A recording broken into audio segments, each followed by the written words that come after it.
लो जी, मैं तुहानू उन्हां दा रोज़ा विखाण लगा जिदे वाते रब ने पूरी कायनात बनाई, ज़मीनो आसमान बनाए। लो फिर करो नज़ारा। पर तुसा उक्का बिल्कुल कोशिश नहीं करनी वीडियो शेयर करने की। आ किहड़ा तुहाडे हत्थां दे विच हिम्मत है? किहड़ा तुहाडे हत्थ काम करदे ने? है ना तुहाडे हत्थां विच मेरा भरा हिम्मत है, ना तुहाडे हत्थ काम करदे ने। तुसा नहीं कोशिश करनी। पर असीं यही दुआ करांगे कि या रसूल अल्लाह, जिन्ने भी आ वीडियो पे वेंदे ने ना, सारे नूं अपने दर ते बुला। और थल्ले हुण आमीन ही लिख छड़ो, ठीक है। दिन अलहमदुलिल्लाह ते जुम्मे की तैयारी मुकम्मल। वाम वे सकते हो, साढ़े वाले हिसाब है।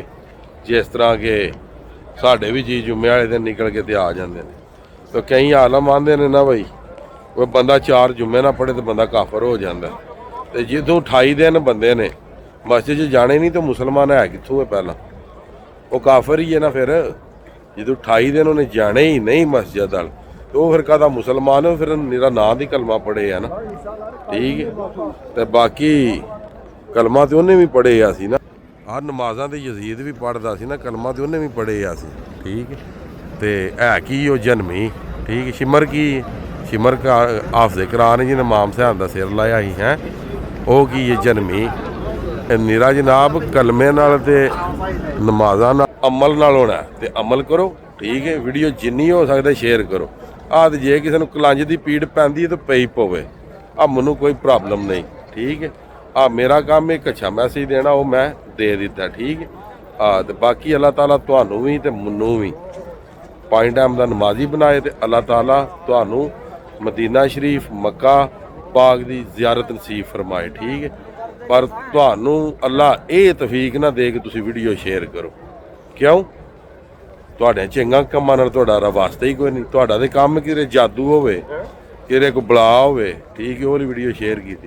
तो बाकी जिन्हों दर्द होंदी है ना गल्लां दी पई, जेह्ड़े दिन आए हैं ना, ते ओह मैं पौड़ियां गिनियां खाने काबे दियां, ते ओहदे ते तनकीद हो के ते जनाब बड़े व्यूज़ आए हैं। और किसी वीडियो के कोई व्यूज़ नहीं, इंज सारे पेज वाले सौ गए ने। इंज जिद्दे अगे वीडियो जाती है वो बंदा ना डर जाता वीडियो वेख के। और डर तो नहीं जाते, नहीं नज़र आती अगू कि बंदे ने कोई हथियार तो नहीं फड़िया होंदा असला। यार जे तुसां मक्का पाक की मदीना शरीफ की वीडियो जी शेयर नहीं करनी, तो उन्होंने वीडियो भी ना शेयर करिया करो। मैनू भाई कि प्रॉब्लम है? मैं तो आया अपने कंटेंट के अगे, ठीक है। फ्लड अपडेट वेखनी तुसां अपने वास्ते, होर कंटेंट तुसां वेखना अपने वास्ते, ठीक है। मगर ए साढ़े वास्ते, ठीक है। तो साढ़े दिल नूं भी जनाब सुकून आवे जी, साढ़े दिल नूं भी सुकून आवे कि साढ़े नाना जी की वीडियो बंदियां शेयर की है, ठीक। मगर कित्थे?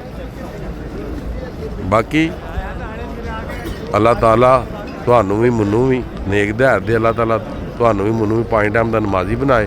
अल्लाह ताला सानू सरकार की जिंदगी ते जिस तरह उन्हें गुजारी हो अमल करने की तौफीक अता फरमाए। बाकी अल्लाह हाफिज़ फी मान।